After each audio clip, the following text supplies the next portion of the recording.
just in comparison between, I have one very large urban district in my district where my kids go to school, and then I have a number of smaller, I guess you could call it urban/suburban districts.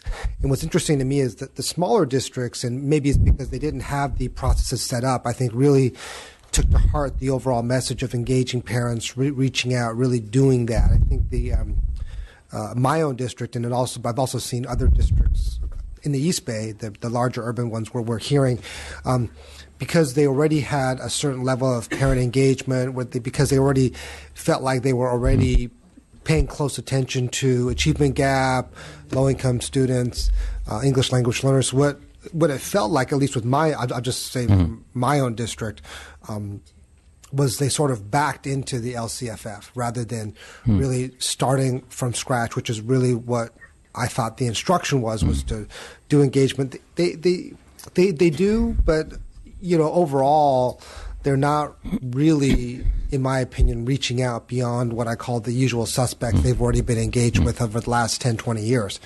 And so I think the overall product is nothing new, it's just more of the same.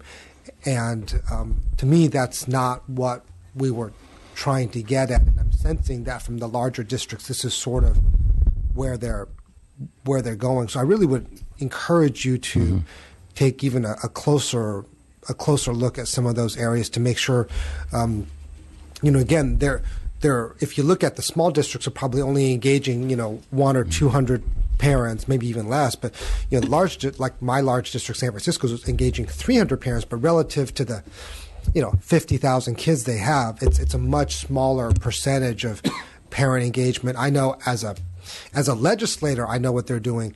As a parent, I don't know what they're doing. This is my we're in year 4 of LCFF. I've never gotten a note, hey, we have LCFF, we have parent engagement. Never. And in fact, even as a legislator, when I've asked the district to send me information regarding meetings and outreach, it's been, even as a legislator, challenging to get the meeting. So I can't imagine as a parent what that would look like. And no, that's not really the point of what we're trying to do. I know if it's hard for me to get that information, it must be near impossible for somebody who doesn't speak any English or isn't part of a, what I call the usual suspect activist group, who again are all my friends. It's not no judgment against that, but they were really supposed to be going broader beyond that. So I would really ask you to take a closer look. And I just use San Francisco as an example just because that's where I'm a parent. I really would urge you to also look at all the other districts as well. We will do that. And that would be wonderful. You mentioned an issue earlier just in terms of just comparison from 2013, the amount of spending per pupil relative to other states. So I get this question. I'm curious how you answer this question, which is, do we really need more money in education? I mean, we're adding all this money. Do we really need to be at $20,000 per pupil where New York is? And I'm just curious if someone asks you that. Well, I am absolutely convinced that resources matter. Money matters. Obviously, how you spend it and how you account for it and how you engage the public in setting priorities about it is really critically important. But things like career technical education, building some of the labs, getting CAD computer-aided drafting equipment, 3D printers, getting science equipment into the schools, it takes money. And so to be at 42nd in the nation, to me, in a state of this capacity and this wealth and creativity is something of a disgrace. We should be in the top 10. California used to be in the top 5 in the nation in per pupil spending back in the day, and that's where we should strive to go back to. So I think we have a long way to go. I think some of the reforms that we're doing, including emphasizing local control, even with its questions that you've raised, is really important. Well, I think in particular what's stark is just even looking at our analysis where you look at, and this is where it really kind of hits home, that the average student-teacher ratio is 15.5, and obviously maybe our average is 22.4, but in most of our districts it's much larger. I mean, especially I know in the Bay Area, it feels like the more typical ratio is 1 to 30, unless you're in the K through 2 grades. So that was when I saw that stat. That seemed just like a very like a 15-person classroom seems like a treasure in California. It seems almost something like a very rare situation. So I think that definitely hit that point home. I did want to get a sense of, and forgive me if you're not involved in this at all, but Prop 39 funding, how that's going. Is that something that your office is monitoring, and whether we're involved? We cut the checks, but it's the Department of Energy Commission that does most of the work. In fact, I'm meeting today with Commissioner McAllister and the chairman of the Energy Commission to explore how to better invest those dollars, or if there are some improvements that we could look at. There's a chunk of the money that hasn't gone out yet, and we're going to be examining, are there some ways to improve the system? Because it's a great investment opportunity for schools to avoid energy costs. Absolutely. I think the overall feeling was the community colleges really got on board quickly, and that the K through 12 schools were a little bit later to adopt. So anything we can do to reduce red tape or help speed it up or get the word out would be welcome. Great. If I may, Mr. Chairman, Deborah Brown has joined me. She's my new Chief of Governmental Affairs, and so you'll see a lot more of her. We stole her from Children Now, and a great track record here. And if I could just follow on one other point that the Assemblymember Ting made, in terms of engaging the parents, we are going to be collecting best practices, doing seminars, webinars, how-to manuals, looking at the best of the best, and obviously having multiple languages, whether it's Spanish or interpreters for those meetings, Vietnamese, Chinese. We need to have that. But I'll just give one example. Moreno Valley, Judy White is the superintendent there. They decided to try something different, and they did an announced call at 6 o'clock on this day call, and we're going to have a town hall meeting by phone. And they had something like 500, 600 people, and they stayed. Most of them stayed on for at least half of the hour, and then many of them, I think 1/3, stayed for the whole hour. And then they got the school board members and the superintendent and some teachers in classified and went on buses to neighborhood parking lots and had an open town hall, just opening up the bus, and they all walked out together. We're your education team. What are you thinking? What do we need in Moreno Valley? So just, I think there are some examples we'll find that are very innovative. And thank you for making that point. And I would really encourage you to just spread that word, because obviously the districts are inundated and they're not looking to have more work, but doing work in a slightly different way and getting different results would be phenomenal. And I've done some of these, what I call them telephone town halls, and they've been amazingly successful, and they actually are not that expensive to put on. Right. So thank you for making that point. Thank you. Okay. Assemblymember Kim. I think the question has already been asked and you've answered, but I just wanted to re-ask you and differently. Under the new accountability structure, I just wanted to ask you when and how the parents would be able to make the comparison of the academic performance of schools or districts that share different, or similar demographics. Well, thank you, Assemblymember Kim. That's really important. So it shouldn't just be a big flurry of activity and involvement the first year and then go back to old patterns. It needs to be ongoing and transparent. The information needs to be shared. We're looking at how best to do that. But it's really an obligation, a responsibility, in my opinion, for each school district to keep reaching out to the parent community, the business community, the community nonprofits, parents, and involve the teachers and classified as well. So that's our hope, that districts will genuinely reach out. It's a lot of work, but I think it's valuable work to gain public support and understanding of what we're doing in the classrooms that's new and going to help our students succeed. Okay. Thank you. Okay. Mr. Chavez. Well, it's our first meeting together, Tom. How you doing? Good to see you again, Mr. Vice Chairman. Yeah. I'm more of a structure guy. I like the fact that you laid out the issue of local control funding, and the counties are looking at it, and then you're looking at not so much of a compliance role, but a technical assistance, evaluating that. What structural changes were you able to do? That came up a year ago on how you were going to organize your agency to meet these new challenges. Great. Thank you for asking. We have an Office of Standards implementation that we created without any new money from the legislature, the budget.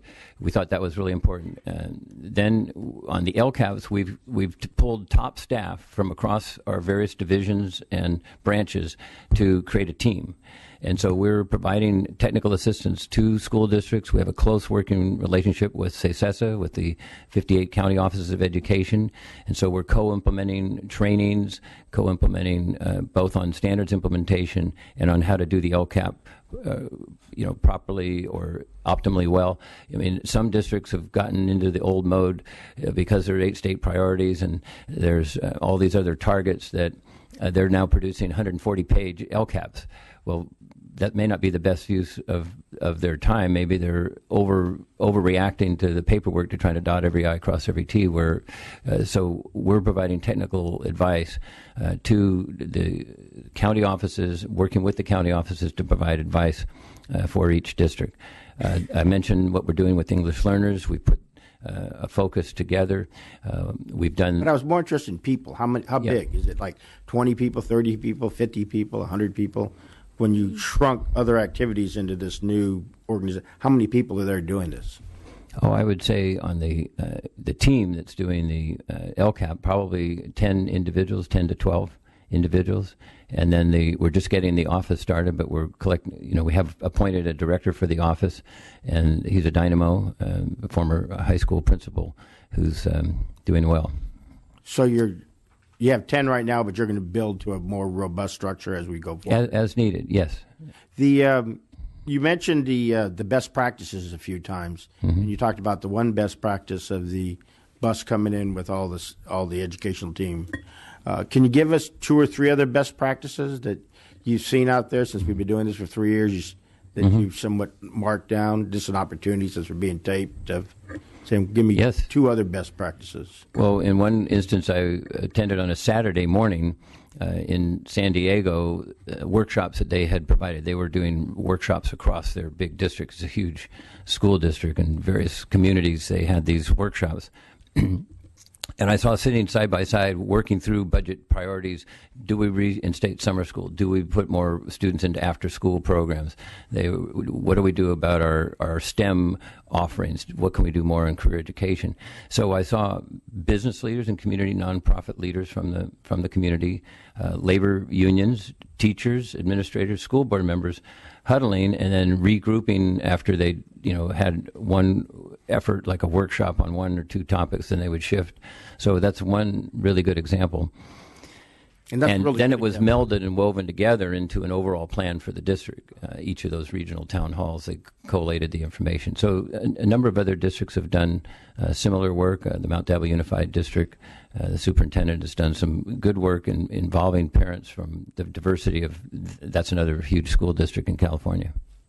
Well, that's a good example because when we started this whole issue, the idea was making education a responsibility of the community. So when you talk about businesses and unions, that's good. Now, you talked about correcting the course when it's appropriate. When do you think you're going to be able to start correcting the course for superintendents that aren't as robust as the examples you're giving? That is occurring as we speak. So the LCAPs from first year, we're looking now at the second year. They're reporting out what their outcomes were. Did they meet their targets or not? So I recently spoke to the 58-member CESESA organization of county superintendents, and they're very, very focused on having a successful, give and take process with the local school districts over their LCAPs, and then determining, this is being geared up. They're having to gear up some staff on their end in the districts in the county offices to read those LCAPs and to compare what the results are with what the target and hoped for goals were. And so that's taking place as we speak. And then if the superintendent can't get response from a district, they're ignoring the advice at that level. Then I will be informed by that county superintendent. This has happened in 1 or 2 instances already. and then I will refer to the collaborative to give this district help, to offer help. Hopefully, you can't take a horse to water if they're not ready for it, but if there's free help offered to intervene and provide assistance in meeting the goals, then we'll be able to do that. And how will you communicate that to this body that you're correcting the course and you're providing other additional resources for them to be successful? How will we know that you're doing that? Is there gonna be That's a good report? question. I will do some more thinking on it. I think that could be the subject of hearing in the future, so we could give a status report from what we see, and have CESA, have AXA, and the School Board Association share collectively what we're doing to implement these new policies. I think that'd be great, because looking at us, I'll be here next year, and all of us will be here. So it would be great to see. We saw the beginning of this in 2013 and seeing the reports coming back. So I think that'd be a value. And just a comment now. I was out earlier talking to the PTA at 9 o'clock. I had to welcome the 4th District. And one of the things that was I wasn't happy with was when we started this, I had mentioned I was at the state convention, and I said, with the local control funding coming forward, the role of the PTA should increase dramatically, because we need your input as parents and teachers, volunteers, in the development of your local control plans. So I asked them today, I said, so how are you doing? And they said, statewide, we're actually shrinking. So that's because we need that volunteer energy to come forward to be part of this. I just leave that to you. Maybe if there's some way you could tie in the PTA, because they're a long-standing organization that's been in California, and they should not be shrinking. My way of thinking, if we're really doing this right, they should be growing. So I'll just leave that comment to you. I think that's very important, and the PTA has been a powerful force for positive parent involvement. In the Inglewood School District, which the state gave me to take over and run, I found one existing program that the teachers sponsored with parents, and the administration supported. They have a parent university, and it's a course of like an 8 to 10 week series of meetings the parents come to. Meals are provided so they can concentrate. Their kids have daycare, babysitting care, and they can be involved as parents in helping set priorities and learn how to exercise their voice, how to speak out about issues, not just about their child's education, but about the priorities of the school district. And so we're going to actually expand that with, we've invited in PK, David Valladolid, and an outstanding expert in parent involvement. And there are many other good organizations that will team up with PTA to get that parent engagement we need. And I should clarify, the 4th District says they're growing. It's the state that's going down. So they want to make sure they're doing well. Great. Sure. Thank you. Thanks. Thank you. Okay, we have one next panel, but I just have one last question for you, Superintendent. Yes. I know the last 3 colleagues here, we focused a lot on the LCFF and making sure it's done right and engagement, because we only have one shot really to spend these new resources well and make a difference. And the premise of this, when the governor launched it a few years ago, was to really have a targeted, nuanced approach to tackle our achievement gap, put resources where they're needed the most. And so how do we judge that a couple years later, and when will we be able to take a look and seeing, are we making a difference in closing the achievement gap that's been lingering for far too long? As you know, we did the assessment. Thank you again for that question. The achievement gap, and the flip side of looking at it is the opportunity gap, and it's the same. It starts practically at birth, and so in terms of the assessments we're doing, in terms of the new accountability system, which I have a task force working on it, co-chaired by Wes Smith from AXA and Eric Hines from CTA. We have a working group that's coming up with a design for a new accountability plan that will provide us some means to measure over time. The assessment itself, the SBAC, we've got year 1, we have year 2 coming up this spring, and then we'll have comparative data from the benchmark starting data. We'll be able to look, and we'll be able to use those test scores along with other indicators that'll be part of the new accountability system as diagnostic tools, diagnostically important information to determine in district by district where they should go in investing resources for better outcomes. Obviously, you're such a champion. Everyone here on your committee believes in the value of early learning. Go back to my testimony earlier that we need more positions. We need more, child care slots, quality daycare slots.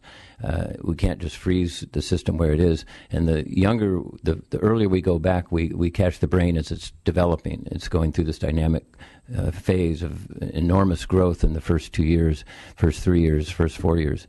And so the opportunity and gap and achievement gap, if we work at it at both ends, from the early learning side, and then we have programs like career technical education and good STEM programs, exciting reading and English learner support programs, we should see that shrink. But it's been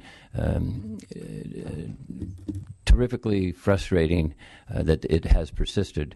We're seeing some improvement, but the gap still persists, and we have a big challenge there. So thank you for focusing on that. Okay. Thank you again for participating and for sharing your insights. Thank you all. And we'll see you soon. Next, we want to bring up the panel to discuss the governor's 2016 Prop 98 budget proposals, Department of Finance, the LAO, and the Department of Education. 16, 17.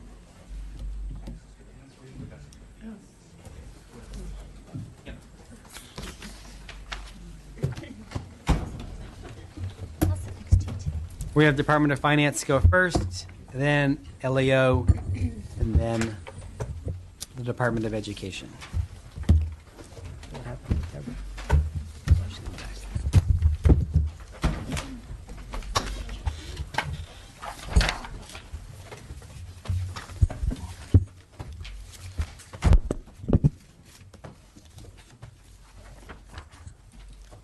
Good morning, Lisa Merzinski with Department of Finance. The handout you're receiving looks like this. I think you're getting also one from the LAO. If you have it in front of you, I can wait till you get it. So this handout really is just an overview of the 2016-17 Governor's Proposition 98 proposal. So bear with me. I'm just going to go over real quickly what the guarantee is doing and how those provide different resources. And then I will end with just a very brief overview of the spending proposals. I do have my colleagues with me if you want to get into more detail or ask additional questions on there. They're available to answer questions. So in Figure 1 is a summary of the Proposition 98 guarantee over the 3 fiscal years included in this budget. 14-15 estimates have been revised, as well as 15-16. And in 2016-17, you'll see the new proposed level. In 14-15, the new revised level for Prop 98 is $66.7 billion. That's an increase of $387 million. The majority of this increase in 14-15 is due to an anticipated increase in property tax revenues. In a test 1 year, property taxes are added on top of your state general fund contribution, and so that is the majority of an increase, brought down slightly by a slight decline in our revenue estimates of 93, but that's the revised. And the revision is over where we estimated the guarantee at in the 15-16 Budget Act process. So in 2015-16, we're estimate the guarantee now at $69.2 billion. That's a $766 million increase. The majority of this increase is due to the increase in revenues of $3.6 billion. What that did is triggered a maintenance factor payment. In fact, it pays off the entire maintenance factor balance in 15-16. That maintenance factor balance is $810 million. It's brought down slightly by some changes in other factors, most notably a change in the ADA estimate that we have. And we're in a test 2 year in 15-16. And in test 3 year in 2016-17, so we actually have it all lined up for once. The revenues are estimated to be $124.2 billion in 16-17, and Prop 98, and I think you've mentioned this earlier, is funded at $71.6 billion. That is a $2.4 billion increase over the 15-16 revised level and a $3.2 billion increase over the 15-60 Budget Act level. So in the test 3 year, there's several factors that have kind of caused this increase. In test 3 year, the growth in your prior year Prop 98 appropriation is receiving a per cap adjustment for growth in per capita general fund. we're estimating that, and then a 0.5%. I'm sorry, did you have a question? No. Oh, okay. And so in total, it's a 2.9% increase over prior year appropriation. In addition, in 16-17, there's a supplemental appropriation of approximately $475 million. This supplemental appropriation is in statute, and it basically adds funding to Prop 98 to ensure that per capita growth in Prop 98 is at least as much as per capita growth in the rest of the state budget. So it just makes sure that Proposition 98, even though we're funding at this lower Test 3 level, is going to do as well as the rest of the state, or not decline as much as the rest of the state. Also in 16-17, being a Test 3 year, we're adding again some maintenance factor obligations. So we paid it off in 15-16, but we're incurring additional maintenance factor obligation in 16-17. The maintenance factor obligation is the difference between what the Test 2 level would have been and where we're funding at the Test 3 level, and that amount is $548 million. So that summarizes really what's going on in the 3 fiscal years that we're looking at. Figure 2 really now just kind of adds them all up. The first part is the new resources that show the increases in the guarantee that are available. Those are kind of considered new Prop 98 resources. And the bottom are resources that are kind of are older Prop 98 resources. So the first is the $774 million. This is a combination of technical adjustments and one-time spending that we included in the 15-16 budget of a little over $600 million, which is now available to spend again in 16-17. Below that is included in the governor's proposal is a $257 million payment towards outstanding settle-up balance. That brings the balance of settle-up down to $970 million. And then finally, the department has provided us with, notified us of savings in Proposition 98 of $84 million. This is available for reappropriation. So in total, the spending plan is $5.4 billion.